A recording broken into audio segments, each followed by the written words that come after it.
Censorship വരിക എന്ന് പറഞ്ഞാൽ ഹോളിവുഡാണോ മോളിവുഡാണോ ഒന്നും നോക്കാതെ ഇപ്പോൾ കട്ട് ചെയ്തുകൊണ്ടിരിക്കുന്നു എന്നുള്ളൊരു ഈ രംഗങ്ങളെ കട്ട് ചെയ്യുമ്പോൾ പെട്ടെന്ന് ആ മനസ്സിലെ ചിന്തയൊക്കെ മാറി പെട്ടെന്ന് നല്ല മനുഷ്യരായിട്ട് തിയേറ്ററിൽ നിന്ന് ഇറങ്ങുന്നത്. ഫസ്റ്റ് തൊട്ട് ക്ലൈമാക്സിൽ വരെ കുറെ ആളുകളെ കൊല്ലോ ഉപദ്രവിക്കുകയൊക്കെ ചെയ്ത് കൊന്ന് ലാസ്റ്റ് ആ പെണ്ണിന്റെ മുഖത്തിട്ട് ഒരാളടിക്കുമ്പോൾ വയലൻസ് അഗൈൻസ്റ്റ് 3 വർഷം ആ CD കളിൽ CD ആണല്ലായിരുന്നു എന്റെ പരിപാടി. എനിക്ക് ഷക്കീൽ ഏത് കടത്തിലാണ് കരയണത്, മറ്റേ ബാബുവിന്റെ ഏത് പടത്തിലാണ് ഡാൻസ് കളിക്കണത്. പിന്നീട് എപ്പോഴെങ്കിലും ഈ ബേസിലിനെ കാണുന്ന സമയത്ത് അവന് അസിസ്റ്റന്റ് ആയിട്ടായിട്ട് വന്ന അപ്പൊ അനുപേട്ടം പിടിച്ച ഡയറക്ടറാക്കി. പിന്നെ ആർക്കായാലും ഒരാളുടെ ഒരു സാധനം ഉണ്ടാക്കിയിട്ട് കൊള്ളുള്ളൂ പറയുമ്പോൾ ഏത് മനുഷ്യരായാലും വിഷമം വരും. ആൻഡ് അപ്പം ആക്ച്വലി ഒരു സെക്കൻഡ് ഹാഫ് ഭയങ്കര ഫാസ്റ്റ് ആണ്. പടപടയെന്ന് കുറെ ഇമോഷൻസും പരിപാടികളും ടക്ടക്കെന്ന് വന്നു പോകും. കുറച്ച് ബൈബിൾ അറിയാവുന്നവർക്കാണ് കുറെ കൂടി ഇത് കിട്ടുക.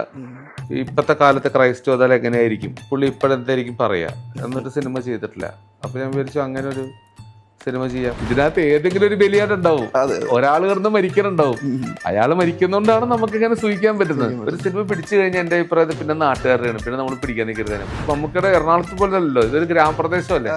സിനിമ കാണാൻ ഷൂട്ടിംഗ് കാണാൻ പോലും ആൾക്കാരില്ലാത്തത്. നമ്മള് കൈ പുറത്തിട്ടാ കരിഞ്ഞു വേണം വെയിലത്ത് ഷൂട്ട് ചെയ്യണം. പണിയായിട്ട് തോന്നിയിട്ടില്ല ഒന്നില്ല, ഞാൻ വെറുതെ റിലാക്സ് ചെയ്യാൻ പോയല്ലോ. എന്നെ ആരും ടൂർ കൊണ്ടുപോലായിരുന്നു. മേജർ രവി സാറിനെ കുറിച്ചിട്ടൊക്കെ ചോദിച്ച ഒരു ചോദ്യത്തില് പല ആൾക്കാരും അതിനെന്താ ഡൽഹിയിൽ വിളിച്ചു പറയാലോ എന്നൊക്കെ പറയുന്ന ആൾക്കാരുണ്ട്. പറച്ചിലല്ലാണ്ട് ഇത് നടക്കുന്നില്ല. സ്വിച്ച് ഇട്ട് അടുത്ത ഓടത്തിലോട്ട് കയറാൻ പറ്റും. അങ്ങനെ ഇമോഷണലി ഹുക്ക് ആവില്ല. അതാ ഈ മുറിയിൽ നിന്ന് അപ്പുറത്ത് ഓട്ടോട്ട് കയറിയ ഗോപിച്ചേട്ടത് മറന്നു. എനിക്ക് അങ്ങനെ തോന്നണം, അല്ലാണ്ട് അങ്ങനെ ആൾക്കാർക്ക്. നല്ലൊരു ഹോംലി മീൽസുമായിട്ടാണ് നമ്മൾ ഇന്ന് വന്നിട്ടുള്ളത്. ഇന്ന് നമ്മളോടൊപ്പം ഉള്ളത് വിപിൻ അറ്റ്ലി.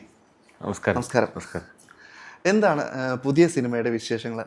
ഇതൊരു ക്രിസ്ത്യൻ കോമഡി ഫിലിമാണ്. അപ്പോൾ ഒരു ക്രിസ്ത്യൻ സറ്റയർ എന്ന് വേണമെങ്കിൽ പറയാം. അങ്ങനെ ഒരു പരിപാടിയാണ് ചെയ്തിരിക്കണേ. ഇത് കണ്ടാലേ മനസ്സിലാവുള്ളൂ. എങ്കിലും എനിക്ക് പറയാൻ പറ്റുന്നത് ഒരു ഫൺ പടമായിട്ടാണ് ട്രീറ്റ് ചെയ്തിരിക്കുന്നത്. എന്നാൽ അതിന് സീരിയസ് എലമെൻസും ഉണ്ട്. ഒരു ഡിഫറെൻറ്റ് രീതിയിലാണ് ചെയ്തേക്കണേ.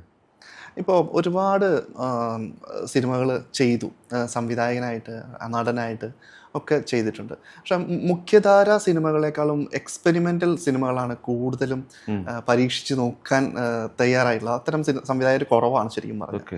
അപ്പോൾ അതിലൂടെ എങ്ങനെയാണ് കടന്നു പോകുന്നത് ശരിക്കും പറഞ്ഞാൽ? അല്ല, എനിക്ക് കുറച്ചും കൂടെ നമുക്ക് ഇഷ്ടമുള്ള ഐഡിയാസ് ചെയ്യാനും കഥ നമുക്ക് ഇഷ്ടമുള്ള രീതിയിൽ ചെയ്യാനാണ് ഇഷ്ടം. അപ്പോൾ അതുകൊണ്ടാണ് അങ്ങനത്തെ കഥകളും അങ്ങനത്തെ സിനിമകളും ചെയ്യുന്നത്.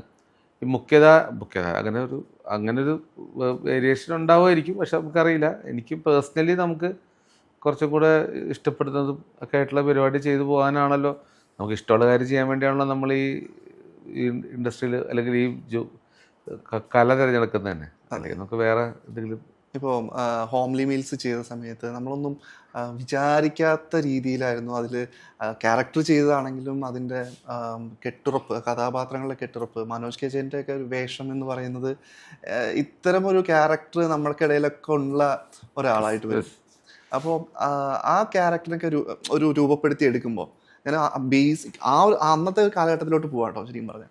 അപ്പോൾ അത്തരം ഒരു ക്യാരക്ടറിനെയൊക്കെ കൊണ്ടുവരുമ്പോൾ മലയാള സിനിമയിൽ അത്തരം ക്യാരക്ടറുകൾ വന്നു പോയിട്ടില്ല എന്നൊരു വിശ്വാസം ഉണ്ടായിരുന്നില്ലേ? അങ്ങനത്തെ ഉണ്ടായില്ല. അങ്ങനൊന്നും ഇത്രയൊന്നും ചിന്തിച്ചില്ല. ഉണ്ടാക്കി അങ്ങോട്ട് പോയെന്ന് മാത്രമേ ഉള്ളൂ. അല്ലാണ്ട് അങ്ങനെ ഒരുപാട് അങ്ങനെ ആലോചിച്ചിട്ടൊന്നും ചെയ്തതല്ല. ഇല്ല. ഓക്കെ. ഇപ്പോൾ ഒരുപാട് സംവിധായകരുടെ കൂടെ നടനായിട്ട് വർക്ക് ചെയ്യാൻ പറ്റി. LJPയുടെ കൂടെ നേരത്തിൽ എങ്ങനെ ഉണ്ടായിരുന്നു ആ എക്സ്പീരിയൻസ് ഒക്കെ?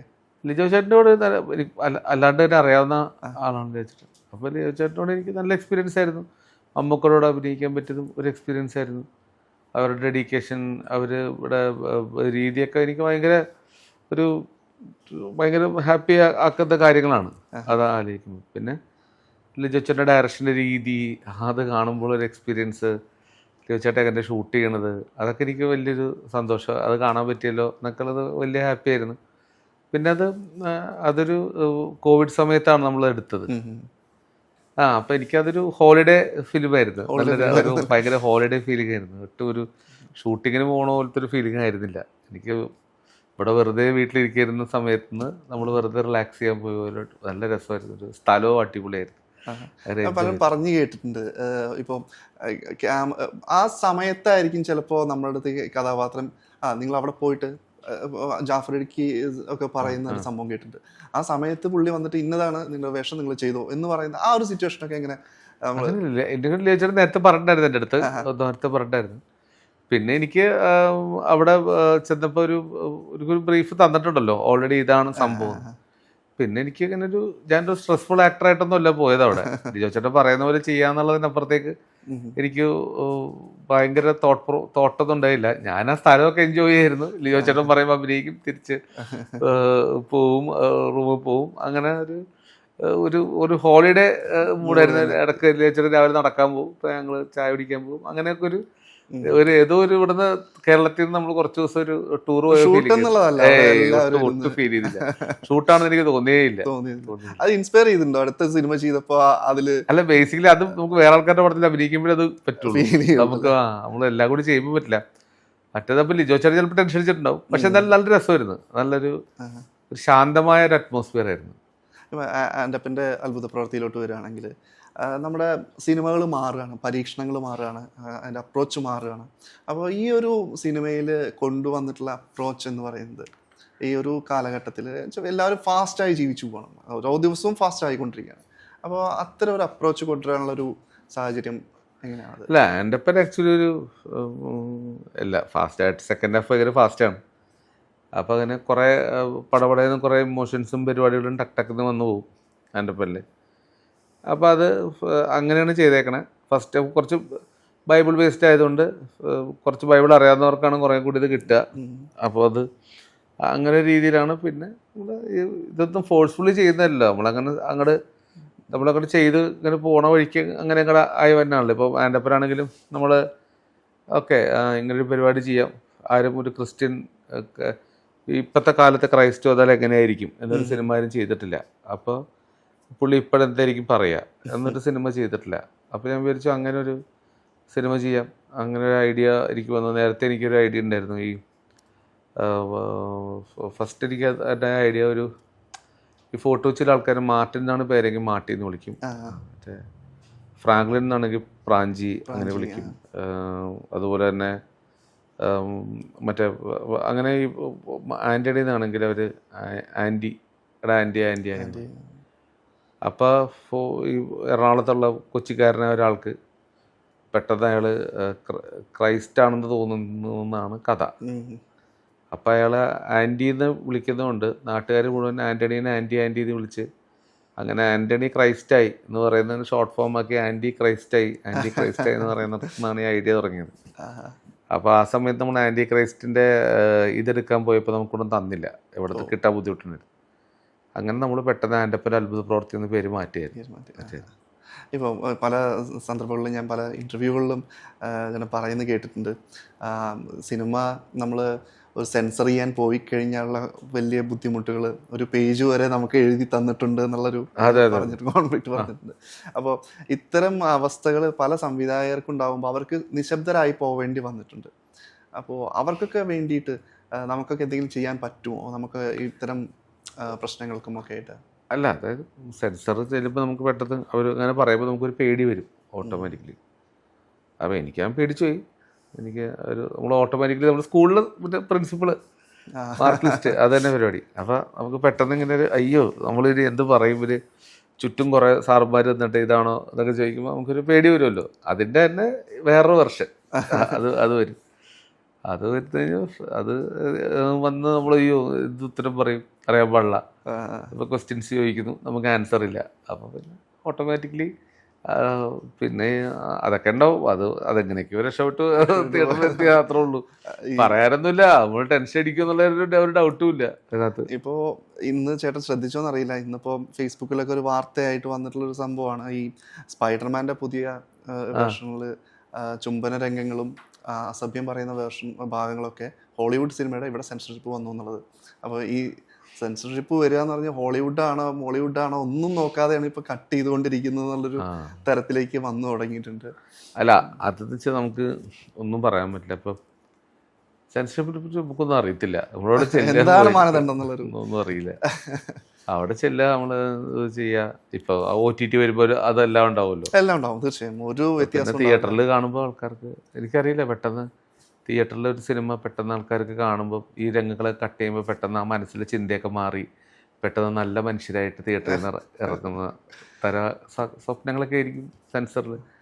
പക്ഷെ നമ്മളെല്ലാത്തിലും എന്താ പറയുക, സിഗരറ്റ് വലിക്കരുതെന്ന് പറഞ്ഞ് സിഗരറ്റ് വലിക്കുന്ന ഭാഗങ്ങൾ കാണിക്കുന്നുണ്ട് അല്ലേ? അത് ഞാനൊരു ഏതൊരു പടം കണ്ട, ഇംഗ്ലീഷ് പടം, അതിനകത്ത് ഫസ്റ്റ് തൊട്ട് ക്ലൈമാക്സിൽ വരെ ഒരു സ്ത്രീ കുറേ ആണുങ്ങളെ കൊല്ലുകയും ഉപദ്രവിക്കുകയൊക്കെ ചെയ്ത് കൊന്ന് ലാസ്റ്റ് ആ പെണ്ണിൻ്റെ മുഖത്തോട്ട് ഒരാളടിക്കുമ്പോൾ violence against women is punished. വിരോധാഭാസം എന്ന് പറയാം. ഒറ്റടി അടിക്കുള്ളൂ, അപ്പൊ അതിന് വയലൻസ് അഗൈൻസ്റ്റ് വുമൺ. എന്ത് പറയാനാണ് ഇപ്പം കാലഘട്ടമാണ്. അതാണ് അത് അവരുടെ ഒരു ഇതാണ്, നമുക്ക് എന്ത് ചെയ്യാൻ പറ്റും എന്നുള്ളതാണ്. ഇപ്പം ഒരു നടൻ എന്നുള്ള രീതിയിൽ, ഒരു സംവിധായകൻ എന്നുള്ള രീതിയിലൊക്കെ ചേട്ടൻ വർക്ക് ചെയ്തിട്ടുണ്ട്. അപ്പം സംവിധായകനും നടനും ഒരാളാവുമ്പോൾ ഉള്ള കോംപ്ലിക്കേഷൻസ് അല്ലെങ്കിൽ അതിൻ്റെ ഒരു ബുദ്ധിമുട്ട് എങ്ങനെയായിരിക്കും സിനിമയിലുണ്ട്? അങ്ങനെ വലിയ ബുദ്ധിമുട്ടൊന്നും ഇല്ലെന്നേ. നമ്മളിപ്പോൾ തുടക്കത്തിൽ തന്നെ നമുക്കറിയാലോ, ഈ പടം നമ്മൾ തന്നെ അഭിനയിക്കണ നമ്മുടെ ഡയറക്ടറാണ്. അപ്പം നമ്മൾ ഓൾറെഡി അതിനുള്ള അടിതടവുകളൊക്കെ പഠിച്ചിട്ടുണ്ടാവും. പിന്നെ നമ്മൾ അത് വെച്ചിട്ട് അങ്ങ് ചെയ്യാണ്. പിന്നെ അങ്ങ് ചെയ്യാണല്ലോ. എനിക്ക് അങ്ങനെ വന്നേക്കണേ. അല്ലാണ്ടത് ഹാർഡ് വർക്ക് എന്ന് പറഞ്ഞു കഴിഞ്ഞാൽ നമ്മൾ അവിടെ പറഞ്ഞു കൊടുത്തിട്ട് ഇപ്പുറത്തൊന്ന് നിൽക്കുമ്പോഴൊരു ബുദ്ധിമുട്ടുണ്ടാവും. പക്ഷെ അതൊക്കെ നമുക്ക് ആദ്യമൊക്കെ ഉണ്ടാവുള്ളൂ. ഇപ്പം ഞാൻ ഇപ്പം ടി വിയിലായിരുന്നപ്പോൾ ഞാൻ നമ്മുടെ സ്വന്തം പ്രൊഡക്ഷനും സ്വന്തം ഡയറക്ഷനുമായിരുന്നു. ഇന്റർവെൽ എന്നുള്ളൊരു ഷോ ഉണ്ടായിരുന്നു പണ്ട്. അപ്പം ഞാൻ തന്നെ അഭിനയിച്ചുകൊണ്ടിരിക്കുകയായിരുന്നു. അപ്പം അത് ഓടി പരിചയമായതുകൊണ്ട് എനിക്കിപ്പോൾ ഇത് വലിയൊരു പാടായിട്ട് തോന്നണില്ല. അപ്പോൾ പിന്നെ അതിപ്പോൾ ഒരു സാധാരണ കാര്യമായി മാറി. അല്ലാണ്ട് അങ്ങനെ ഒരു വലിയ ഹാർഡ് ടാസ്ക് ആയിട്ട് ഫീൽ ചെയ്യണില്ല. ആ ഒരു ചാനൽ ബാക്ക്ഗ്രൗണ്ട് ഇതുവരെ സഹായിച്ചിട്ടുണ്ടല്ലേ? ചാനൽ ബാക്ക്ഗ്രൗണ്ട് ഭയങ്കരമായിട്ട് സഹായിക്കും. ചാനൽ വെറുതെ ഭയങ്കര ഹെൽപ്ഫുൾ ആയിരുന്നു. ആ ഒരു പ്രൊഡക്ഷൻ ടീം എന്ന് പറയുമ്പോൾ ചാനൽ വെറുതെ അടിപൊളിയായിരുന്നു. ചാനലിൽ വർക്ക് ചെയ്ത പ്രോഗ്രാം പ്രൊഡക്ഷനിൽ വർക്ക് ചെയ്ത ഒരു ഭാഗ്യമായിട്ട് കാണും. പിന്നെ വെച്ചാൽ നമുക്ക് ഈ ക്യാമറ ടെക്നോളജി ഇതൊക്കെ നമുക്ക് നമ്മുടെ കയ്യിൽ കിട്ടുകയല്ലേ. ഞാൻ എൻ്റെ കയ്യിൽ അതുകൊണ്ട് വർക്ക് ചെയ്യുമ്പം അത് ഭയങ്കരമായിട്ട് നമുക്ക് അന്നൊന്നും ഇതൊന്നും ആക്സസിബിൾ അല്ലല്ലോ ആൾക്കാർക്ക്. അപ്പോൾ നമ്മളിത് ഷൂട്ട് ചെയ്ത് പഠിക്കുകയല്ലേ, അതിലൊരു വേറൊരു ട്രിപ്പ് തന്നെയായിരുന്നു. അത് പഠിച്ചതുകൊണ്ട് നമുക്ക് ഭയങ്കര ഗുണമുണ്ട് കേട്ടോ. ചാനൽ ഭയങ്കര അടിപൊളി സ്ഥലം തന്നെയാണെന്നാണ്. അതിപ്പം ഇങ്ങനത്തെ ഈ നമ്മൾ ടി വി ചാനലാണ്, ഇപ്പം ഇത് ഇങ്ങനത്തെ ചാനലാണ്. ഓഫ് കോഴ്സ് അപ്പോൾ അതിൻ്റെ എക്സ്പീരിയൻസും ഭയങ്കര ആക്ടിങ്ങിനും ഹെൽപ്ഫുള്ളാണ്, ഡയറക്ഷനും ഹെൽപ്ഫുള്ളാണ്. നമ്മൾ ഷൂട്ട് ചെയ്ത് പാഴാവുകയാണല്ലോ. അപ്പൊ അത് ഭയങ്കര അടിപൊളിയാണെന്നാണ് എൻ്റെ അഭിപ്രായം. എനിക്ക് തോന്നുന്നു അതിന്റെ എക്സ്പീരിയൻസ് ശരിക്കും പറഞ്ഞാൽ ഹോംലി മീൽസിൽ കാണിച്ചിട്ടുണ്ട്. 100% അതിന്റെ എക്സ്പീരിയൻസ് ഹോംലി മീൽസിൽ കാണിച്ചിട്ടുണ്ട്. എനിക്കത് ഷൂട്ട് ചെയ്തപ്പോൾ എനിക്ക് ഭയങ്കര ഹെൽപ്ഫുൾ ആയിട്ട് തോന്നി. മാത്രമല്ല എനിക്ക് ചാനൽ ലൈഫ് എൻജോയ് ചെയ്തിരുന്ന അതില് ബേസിലിനോട് ചോദിക്കുന്ന ഇതുണ്ട്, നിനക്ക് കട്ട് ചെയ്യാൻ അറിയോ? നീ എഡിറ്ററാണ്. അതൊക്കെ നമ്മുടെ ചാനലിലൊക്കെ അങ്ങനെയാണ്. അന്ന് ഞങ്ങൾ ഓർക്കും ഇൻസൈറ്റ് എന്നുള്ളൊരു സോഫ്റ്റ്വെയറാ. അയ്യോ, അതിനകത്ത് നമ്മൾ ഒരു എഫക്റ്റ് ഇൻസൈറ്റ്, പിന്നെ പഴയ പ്രീമിയർ ഉണ്ട്. നമ്മൾ കുറെ എഫക്റ്റ് ഇട്ട് കഴിഞ്ഞാൽ പിന്നെ നമുക്ക് വീട്ടിൽ പോയിട്ട് ഒരാഴ്ച വന്നാൽ മതി അത് റെൻഡർ ചെയ്ത് കിട്ടാൻ വേണ്ടി. അപ്പൊ അങ്ങനത്തെ സമയമാണ്. അപ്പോൾ അന്നൊക്കെ വർക്ക് ചെയ്യുമ്പോൾ നമ്മൾ മടുത്തു. അതായത് ഇന്നത്തെ പോലെ നമുക്ക് സിനിമ ഡൗൺലോഡ് ചെയ്യാൻ പറ്റില്ല. അപ്പൊ DVD ഇട്ട് ഫുൾ ഫിലിം നമ്മൾ നോക്കിയിട്ട് അതിൽ നിന്ന് നമ്മൾ കറക്റ്റ് സ്ഥലം DVD മാർക്ക് ചെയ്തിട്ട് നമ്മൾ റെക്കോർഡ് ചെയ്തിട്ട് വേണം. അപ്പം എൻ്റെ ഫിലിം ക്ലിപ്പിങ്സ് ഒക്കെ ഒത്തിരി ഉണ്ടായിരുന്ന ഷോയാണ്. അപ്പോൾ നമ്മൾ മടുത്ത് ജീവിതം വെറുത്തു പോകും. പക്ഷെ ഇൻട്രസ്റ്റിംഗ് ആയിരുന്നു, ഭയങ്കര രസമായിരുന്നു. ചാനൽ ലൈഫായിട്ട് ചാനൽ അടിപൊളിയായിരുന്നു. ബാഗ് കൊണ്ട് ചെല്ലുന്ന നമ്മൾ മറ്റേ ഫ്ലാസ്ക് കൊണ്ട് ഇരിക്കണേണ് അവിടെ ചാനലിൽ. കള്ളി കൊണ്ട കൊടുത്ത് വീട്ടിൽ ഡ്രസ്സൊക്കെ കൊടുത്ത് ചോറൊക്കെ ഇട്ട് ഒന്ന് പ്രോഗ്രാം ചെയ്യുന്നതാണ്. അതൊരു വേറൊരു ഫീലിംഗ് ആയിരുന്നു. ശരിക്കും ഇപ്പൊ പറഞ്ഞ DVD കണ്ടെന്ന് പറഞ്ഞാൽ അതുപോലെയാണ് ആ ബാബു ആന്റണിയെ കൊണ്ട് ഡാൻസ് കളിപ്പിക്കുന്ന ബാബു ഡാൻസ് കളിക്കണ ഇതേതാന്നുള്ളതൊക്കെ. കാരണം അത് ഒന്നും പ്രതീക്ഷിക്കാതെ ഒരാളും ഉപയോഗിക്കാത്ത ഭാഗങ്ങൾ അതൊക്കെ. ആക്ച്വലി എനിക്ക് ഞാൻ പണ്ട് ഈ പിന്നെ കൂട്ടുകാരന് CD കട ഉണ്ടായിരുന്നു. ഞാൻ അവിടെ CD കടയിൽ പോയിരുന്നിട്ട് 3 വർഷം CD കടയിൽ നിന്ന് CD കാണലായിരുന്നു എൻ്റെ പരിപാടി. അപ്പോൾ ക്ലാസ് കഴിഞ്ഞ് ഞാൻ അവിടെ പോയിരുന്ന CD കാണും. അങ്ങനെ കണ്ട് തമിഴ്, തെലുങ്ക്, കന്നഡ, അത് കന്നഡയില്ല, തമിഴ് ഉണ്ട്, തെലുങ്ക് ഡബ് തമിഴ് വരും, പിന്നെ മലയാളം, ഇംഗ്ലീഷ്. ഏതൊക്കെ പടം കണ്ടത് എനിക്കെന്ന് അറിയാൻ പാടില്ല. ഞാൻ ആ റാക്കിലുള്ള മുഴുവൻ പടവും കണ്ട് ഞാൻ എൻസൈക്ലോപീഡിയ ആയിട്ട് മാറി. അതുകൊണ്ട് എനിക്ക് ഷക്കീൽ ഏത് പടത്തിലാണ് കരയണത്, മറ്റേ ബാബുവിൻ്റെ ഏത് പടത്തിലാണ് ഡാൻസ് കളിക്കണത്, ഇതിനെക്കുറിച്ചൊക്കെ എനിക്ക് ഭയങ്കര വിവരമായി പോയി. കണ്ട് എന്തൊക്കെയാണ് എനിക്കറിയാവുന്നത് എനിക്ക് തന്നെ അറിയില്ല. എനിക്ക് എല്ലാം അതിനുശേഷം അങ്ങനെയാണ് എനിക്ക് സിനിമ കാണല് ഭ്രാന്ത് തുടങ്ങിയത്. പിന്നെ എനിക്ക് ഈ രോഗം ഇപ്പോഴും മാറിയിട്ടില്ല. ഞാൻ ഇറങ്ങണ എല്ലാ പടവും കാണും. ഞാൻ എല്ലാ പടവും കണ്ട് വെറുതെ ഇരുന്ന് കാണും. നല്ലതാണോ ചീത്തയാണോ എന്ന് അറിയത്തൊന്നുമില്ല. തെലുങ്കായാലും തമിഴായാലും കന്നഡ എല്ലാ പടവും ഞാൻ കാണും. പിന്നീട് എപ്പോഴെങ്കിലും ഈ ബേസിലിനെ കാണുന്ന സമയത്ത് സംവിധായകനൊക്കെ ആയി നടനാണ്, അപ്പോൾ ചേട്ടനും സംവിധായകനും നടനാണ്, അപ്പോൾ അതുപോലെ എപ്പോഴെങ്കിലും പിന്നെ ചോദിക്കാൻ പറ്റുന്നത്, എടാ എഡിറ്റർ അല്ലെങ്കിൽ അത്തരം അല്ല അവനെ അതിനുശേഷം സ്ഥിരം കാണാറുണ്ടല്ലോ, അതിനുശേഷം മിക്കപ്പോഴും കാണാറുണ്ടായിരുന്നു. ഞങ്ങൾ അതൊക്കെ കഴിഞ്ഞ് മൂവീസ് കഴിഞ്ഞും നമ്മൾ വളരെ കോണ്ടാക്ട്. അതെ അപ്പൊ അങ്ങനെയല്ല, എനിക്ക് സന്തോഷമാണ്. അവൻ അതിനെ ഡയറക്റ്റ് ചെയ്യാൻ വേണ്ടി വന്ന, അവൻ അഭിനയിക്കാൻ വേണ്ടി വന്നല്ലോ മൂവീസിൽ. അവന് അസിസ്റ്റന്റ് ഡയറക്ടറായിട്ട് വന്ന. അപ്പൊ അനുപേട്ടൻ പിടിച്ച ഡയറക്ടറാക്കി.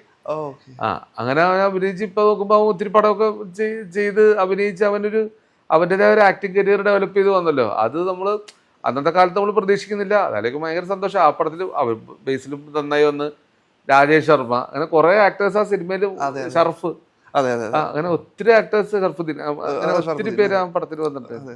അതായത് ഞാൻ ചേട്ടനോട് ചോദിക്കാം, പ്രത്യേകിച്ച് ആ ഒരു ക്യാരക്ടറിനെ കുറിച്ച് ചോദിക്കുകയാണ്. ഒരു ചാനലിൽ വർക്ക് ചെയ്തിട്ടുള്ള ഒരാൾക്ക് ഒരു വേറൊരു എഡിറ്റർ ഈ ഭാഗം ഇങ്ങനെ ചെയ്യാൻ പറ്റില്ല ഏട്ടാ എന്ന് പറഞ്ഞാൽ ആ പ്രൊഡ്യൂസറിന് അറിയാം അത് അങ്ങനെ ചെയ്യാം, ഞാൻ കാണിച്ചു തരാം എന്ന് പറഞ്ഞിരിക്കാൻ പറ്റും ആ ടേബിളിൽ, അല്ലെ? അത്തരം സന്ദർഭങ്ങളും ഉണ്ട്. നമ്മൾ ചാനലിൽ വർക്ക് ചെയ്യുമ്പോൾ എല്ലാം ചാനലിൽ വർക്ക് ചെയ്യുന്ന ഓൾറൗണ്ടർ ആയിരിക്കും. നമ്മൾ കാണിക്കാത്ത പരിപാടികൾ എല്ലാ പരിപാടിയും നമുക്കറിയാലോ, എല്ലാം നമുക്കറിയാലോ. ഈ പറഞ്ഞ പോലെ രാവിലെ ക്യാമറ തന്നു വിടും, നമുക്ക് 2 ദിവസം കൊണ്ട് ഷൂട്ട് ചെയ്തിട്ട് 1 ദിവസം കൊണ്ടൊക്കെ പ്രോഗ്രാം ഷൂട്ട് ചെയ്യേണ്ട ഒരു ഹാഫ് ആൻ അവർ. അപ്പൊ നമ്മൾ ചെയ്ത് നമുക്കിത് ശീലമായല്ലോ. അപ്പൊ അതുകൊണ്ടത് ഒരു എന്താ പറയണ, നമുക്കൊരു ഏത് ഇടങ്ങേറെ സാഹചര്യത്തിലും നമ്മൾ ഷൂട്ട് ചെയ്യാൻ നമ്മൾ പഴമായി മാറും. പ്രോബ്ലം സോൾവിങ്ങും എന്തെങ്കിലും നമ്മൾ എന്തെങ്കിലും ചെയ്ത് അഡ്ജസ്റ്റ് ചെയ്ത് നമ്മളത് തിരിച്ചും മറിച്ചും കൊടുക്കും നമ്മളത്. അത് ഒരു വല്ലാത്ത ആ ഒരു ടെൻഷനിൽ നിന്ന് ഉണ്ടാക്കുന്ന ഒരു സാധനം ഉണ്ടല്ലോ, അത് ഭയങ്കര അടിപൊളിയാണ്. അത് നമ്മൾ ചാനലും ഇതുപോലത്തെ ഓൺലൈൻ ചാനൽസിലൊക്കെ വർക്ക് ചെയ്യുമ്പോൾ തോന്നണം, അത് പിന്നീട് ഭയങ്കര ഹെൽപ്ഫുൾ ആവും. ചേട്ടാ ഇപ്പം നമുക്കിപ്പോൾ ഇപ്പോഴത്തെ കാലത്ത് ഒരുപാട് റിവ്യൂസ്, ഇപ്പം ഏത് സിനിമ ഇറക്കും ചേട്ടൻ, എല്ലാ സിനിമകളും ചേട്ടൻ കാണാറുണ്ട്. അപ്പോൾ ഒരുപാട് റിവ്യൂസ് ഇറങ്ങാറുണ്ട്. അപ്പം ഈ സിനിമ കാണുന്നതോടൊപ്പം ഈ റിവ്യൂസിനെ എങ്ങനെയാണ് ചേട്ടൻ കാണുന്നത്? റിവ്യൂസ് നമുക്കെന്താ വെച്ചാൽ ഓരോരുത്തരുടെ ഐഡിയ റിവ്യൂ ആയിട്ട് പറയും.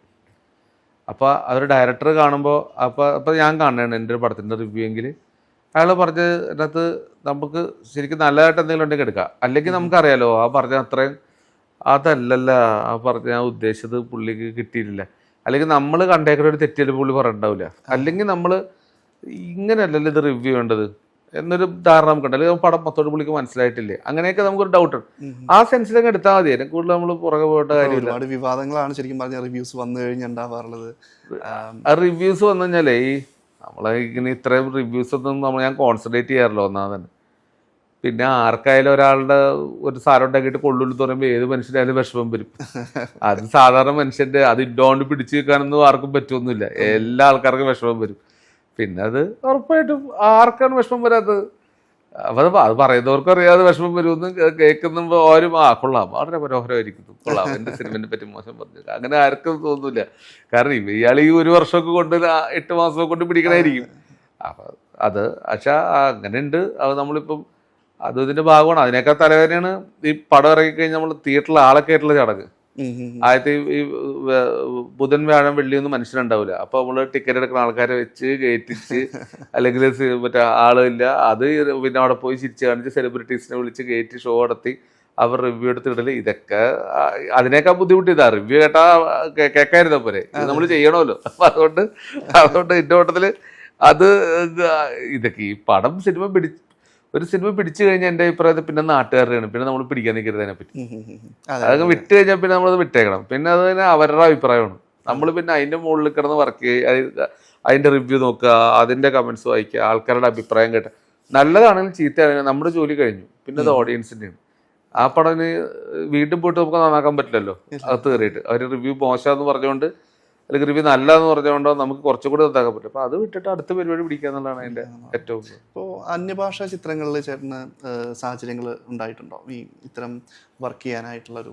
ഇല്ലില്ല, ഞാനങ്ങനെ സിനിമയിൽ വരുന്നതിന് മുമ്പ് ഇറ്റാലിയൻ പടത്തിലൊക്കെ വർക്ക് ചെയ്തിട്ടുണ്ട്. പക്ഷേ അതിന് ശേഷമൊന്നും അഭിനയിക്കാനൊന്നും ഏടിയായിട്ടൊക്കെ വർക്ക് ചെയ്തിട്ടുണ്ടെന്നല്ലാണ്ട് ഞാൻ അങ്ങനെ വർക്ക് ചെയ്തിട്ടില്ല. അപ്പൊ അങ്ങനെ അവസരം ഫ്രണ്ട്സ് ഉണ്ട് എനിക്ക് ഇഷ്ടം പോലെ അവിടെയൊക്കെ. പക്ഷെ എന്നാലും എനിക്കിങ്ങനെ ഒരു ഇപ്പൊ എന്താ എനിക്കിതൊക്കെ തന്നെ കംഫർട്ട്. ഇപ്പൊ ബെൻ പോലുള്ളൊരു സിനിമ എടുക്കുമ്പോൾ മനസ്സിലാ കുട്ടിയുടെ ക്യാരക്ടർ അങ്ങനത്തെ ഒരു ക്യാരക്ടറിനെ കണ്ടുകൊണ്ട് തന്നെയാണോ ഒരു അങ്ങനത്തെ ഒരു?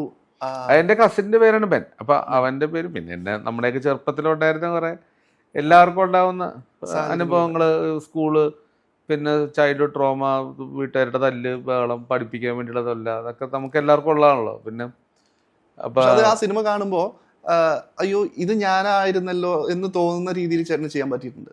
അത് നമുക്ക് എല്ലാവർക്കും ഉണ്ടല്ലേ അത്. പറ്റുന്നുണ്ട്, ഇപ്പൊ relate ചെയ്യാൻ പറ്റും. അങ്ങനത്തെ അനുഭവത്തിൽ കൂടെയൊക്കെ എല്ലാവരും പരിപ്പെട്ട ഇപ്പൊ ഞാൻ എല്ലാവരും പോയിട്ടുണ്ടാവും. അപ്പൊ അതിന് സ്പെഷ്യാലിറ്റി ഒന്നും ഇപ്പൊ നമുക്ക് എല്ലാവർക്കും അതുപോലെ തല്ലുകൊണ്ടിട്ടുണ്ടാവും. അതുപോലെ വീട്ടിൽ നിന്ന് അമ്മമാരോ അച്ഛന്മാരോ നമ്മളെ പ്രഷർ ചെയ്തിട്ടുണ്ടാവും. സ്കൂളിൽ ബാഡ് എക്സ്പീരിയൻസ് ഉണ്ടാവും. അതുപോലെ തന്നെ നമ്മൾ കുറച്ചും കൂടെ റിലീജിയസ് ഫാമിലീസ് ആണെങ്കിൽ ആ കൊച്ചുങ്ങളെ കൊണ്ടുപോയിട്ട് പ്രാർത്ഥിപ്പിക്കാൻ കൊണ്ടുപോയിട്ടുണ്ടാവും. ഒരു ബുദ്ധി കുറവാണ് പ്രാർത്ഥിക്കുന്നുണ്ടാവും. അപ്പം ഇങ്ങനെയൊക്കെ പിള്ളേരെ പീഡിപ്പിക്കുന്നുണ്ട് ഒരു വേറൊരു രീതിയിൽ വീട്ടുകാർ തന്നെ. അപ്പം അങ്ങനത്തെ ഒരു പിള്ളേർക്ക് കിട്ടുന്നതാകുമ്പോൾ ഭയങ്കര ഇതുണ്ടല്ലോ ആ സാധനം. അപ്പം അത് കിട്ടുന്ന ഇപ്പോൾ ഒരു ക്യാരക്ടർ ഫോർമേഷൻ്റെ വലുതാകുമ്പോൾ നമ്മളൊക്കെ ഫോർമേഷൻ ചെയ്തതിനകത്തൊക്കെ ഈ ചൈൽഡ്ഹുഡിൻ്റെ കുറേ വിടക്ക് സാധനങ്ങൾ നമ്മുടെ മേത്തുണ്ടാവും. പക്ഷെ അത് നമുക്ക് അത് നമ്മുടെ എല്ലാവരുടെയും അതാണ് നമ്മൾ കുറേ നല്ലതാക്കണമെന്നും ചീത്താക്കണമൊക്കെ. അപ്പം അതിനുശേഷം നമുക്ക് തിരിച്ചു വന്നിട്ട് വീട്ടുകാരോട് ചോദിക്കാനും പറ്റില്ല, നിങ്ങൾ എന്നെ പണ്ട് അങ്ങനെ ചെയ്തില്ലെന്ന് പറയാനും പറ്റില്ല. നമ്മൾ അവരെ ക്ഷമിക്കാന്ന് നിർത്തിയുള്ളൂ. അപ്പം അതുകൊണ്ട് എല്ലാവർക്കും കമ്മ്യൂണിക്കേറ്റ് ആവുന്ന ഒരു കാര്യമാണ്. കുട്ടികൾക്ക് തൊട്ട് എല്ലാവർക്കും കമ്മ്യൂണിക്കേറ്റ് ആവുന്ന രീതിയിലായതുകൊണ്ടാണ് എനിക്ക് എന്നെ അങ്ങനെ ആൾക്കാർക്ക് തോന്നിയത്. ഒരു സിനിമ സെറ്റ് ചേട്ടൻ കൺട്രോൾ ചെയ്യുന്ന ഒരു സിനിമ സെറ്റ്, ഒരു സംവിധായകൻ്റെ കയ്യിലാണ് ഒരു സെറ്റ് എന്ന് പറയുന്നത് എല്ലാം നടക്കുന്നത്. അപ്പം ഒരുപാട് ദേഷ്യമുള്ള വ്യക്തിയാണോ വിപിൻ അറ്റ്ലി എന്ന് പറയുന്നത്, അതോ വളരെ വളരെ ക്വയറ്റായിട്ട് വളരെ കാമൻ ക്വയറ്റായിട്ട് കൊണ്ടുപോകുന്ന ഒരു സെറ്റാണോ ചേട്ടൻ ഉണ്ടാവാറുള്ളത്? അല്ല അങ്ങനെ നമ്മൾ ഈ കുറേ പേര് നിൽക്കുമ്പോൾ നമ്മൾ എന്തായാലും അലറണ്ടേ, അപ്പോഴല്ല ആൾക്കാർക്ക് ഇത് വരും. പിന്നെ എനിക്ക് വെച്ചാൽ ഒത്തിരി ആൾക്കാർ ദൂരേക്ക് നിൽക്കുകയായിരിക്കും. അപ്പോൾ അവർക്ക് നമ്മൾ കുറച്ച് ഷൗട്ട് ചെയ്യാന്ന് പറഞ്ഞാൽ ദേഷ്യം ഉണ്ടാക്കുക എന്നുള്ളതല്ല, കാര്യം നടക്കാൻ വേണ്ടി പറയേണ്ടതായിട്ട് വരും.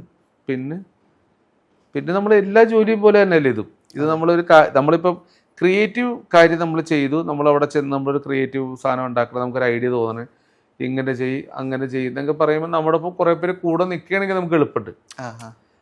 നമ്മളിപ്പോൾ ഒരു സാധനം പറഞ്ഞങ്ങനെ ഈ സമയത്ത് നമ്മൾ പറയണത് വേറെ, അവർ ചെയ്യണത് വേറെ ആണെങ്കിൽ നമ്മൾ പെട്ടുപോകും. എന്ന് വെച്ച് കഴിഞ്ഞാൽ അപ്പോൾ നമ്മൾ പറയേണ്ട വരും, എന്ത് കാണിക്കണമെന്ന് ചോദിക്കേണ്ടി വരും. കാരണം നമുക്ക് ഒട്ടും ഈ ചില ആൾക്കാർ ഇങ്ങനെ ഈ പറഞ്ഞ പോലെ നമ്മൾ പറയണതനുസരിച്ച് നിന്നില്ലെങ്കിൽ ചിലപ്പോൾ നമുക്ക് ദേഷ്യം വരും. ദേഷ്യം നമ്മൾ പറയുന്നത് എന്താ ഇത് എല്ലാവരും ശ്രദ്ധിച്ച് നിൽക്കട്ടെ എന്ന് പറയും. നമ്മുടെ ക്രിയേറ്റിവിറ്റി എങ്ങനെ നമുക്ക് എന്തെങ്കിലും ഐഡിയ വന്നിട്ടുണ്ടെങ്കിൽ നമുക്കത് ഒന്ന് നടത്തിയെടുക്കാനാണുള്ളത് ബേസിക്കലി. ഒട്ടും ചിലപ്പോൾ നമുക്ക് ഭയങ്കര ചൂടത്തൊക്കെ ഷൂട്ട് ചെയ്യുമ്പോൾ നമുക്ക് നമ്മൾ ഡെസ്പറേറ്റ് ഭയങ്കര എപ്പോഴും നമ്മളങ്ങനെ കാമായിട്ടിരിക്കാൻ പറ്റണമെന്നില്ല. നമുക്ക് ഭയങ്കര ചൂടും അതൊക്കെ മെന്റൽ ജോബല്ലേ, ഫിസിക്കലിനപ്പുറത്തേക്ക് മൈൻഡ് വെച്ചല്ലേ ഇത് വർക്ക് ചെയ്യുന്നത്. മൈൻഡ് വെച്ച് വർക്ക് ചെയ്യുമ്പം നമുക്ക് ഡിസ്ട്രാക്ഷൻ വരുന്ന പുറത്തുള്ള എല്ലാ സാധനങ്ങളും നമ്മളെ എഫക്റ്റ് ചെയ്യും. ഓക്കെ, ഇനി ഒരു ചോദ്യം കൂടി ചോദിക്കാൻ ചേട്ടാ. ഒരു നടനെ ചേട്ടൻ്റെ ഏതൊരു സിനിമയാണെങ്കിലും ചേട്ടൻ ഒരു നടനെ തിരഞ്ഞെടുക്കുന്നതിൽ കൃത്യമായ മാനദണ്ഡം വെച്ചുകൊണ്ട് എൻ്റെ ഈ ക്യാരക്ടർ ഇന്ന ആൾ വേണം. അപ്പോൾ ഒരു പുതുമുഖമായിട്ടുള്ള ഒരാളെയൊക്കെ സെലക്ട് ചെയ്യുന്ന സമയത്ത് ചേട്ടന് അയാളെ എങ്ങനെ മോൾഡ് ചെയ്തെടുക്കാൻ പറ്റുന്നത്, എങ്ങനെയാണ് ഒരു സംവിധായകൻ എന്നുള്ള രീതിയിൽ? ഞാൻ അത്രയ്ക്കൊന്നും ചിന്തിക്കാറില്ല സത്യം പറഞ്ഞു. ഞാനിപ്പം നമ്മുടെ പടത്തിൽ അഭിനയിച്ചവർക്ക് നാഷണൽ അവാർഡ് സ്റ്റേറ്റ് അവാർഡ് കിട്ടിയിട്ടൊക്കെ ഉണ്ട്.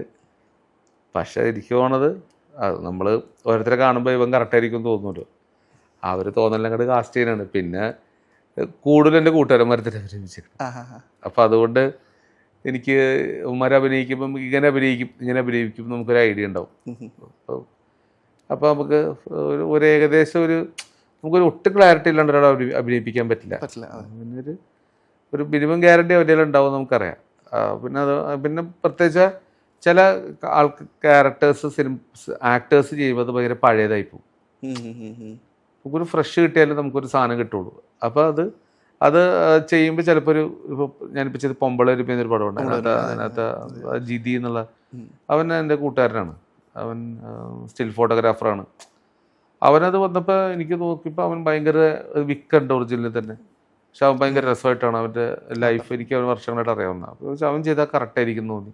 അവൻ സിനിമയിൽ അഭിനയിക്കണമെന്നൊരു ഐഡിയ ഇല്ല. അവസാനം ഒരുപാട് ഡയറക്ടർമാർ അവൻ്റെ നമ്പർ ചോദിക്കും, പരിപാടി ചോദിക്കുകയും ചെയ്തു. അപ്പോൾ അതുപോലെ അവൻ്റെ ഒരു ക്യാരക്ടറും ഇതും നമുക്ക് തോന്നുമ്പോൾ ഇവ കറക്റ്റ് ആയിരിക്കും, ഒരാൾ ചെയ്താൽ ഒരു വ്യത്യസ്തമായിരിക്കും എന്ന് തോന്നില്ല. അങ്ങനത്തെ ഒരു തോന്നല്ല നമ്മൾ കാസ്റ്റ് ചെയ്യണം. ഞാൻ ചോദിക്കാൻ കാരണം ഇത് തന്നെ, ഹോംലി മീൽസ് എന്നുള്ള സ്റ്റാർട്ടിങ്ങിലാണ്. കാരണം അതിൽ അഭിനയിച്ചിട്ടുള്ള ഒരുപാട് പേര് ഇന്ന് നല്ല ലെവലിൽ അഭിനേതാക്കളായി മാറി നല്ല ലെവലിൽ വർക്ക് ചെയ്ത് പോകുന്നു. അപ്പോൾ ചേട്ടൻ തിരഞ്ഞെടുക്കുന്നതുകൊണ്ടാണോ അല്ലെങ്കിൽ ഇന്ന അതിപ്പോൾ നമുക്ക് ഇപ്പോൾ എല്ലാവരും നാഷണൽ കിട്ടി, അഞ്ജലിക്ക് സ്റ്റേറ്റ് കിട്ടി, അത് നമുക്കറിയില്ല. അത് എനിക്ക് തോന്നുന്നു വെച്ചാൽ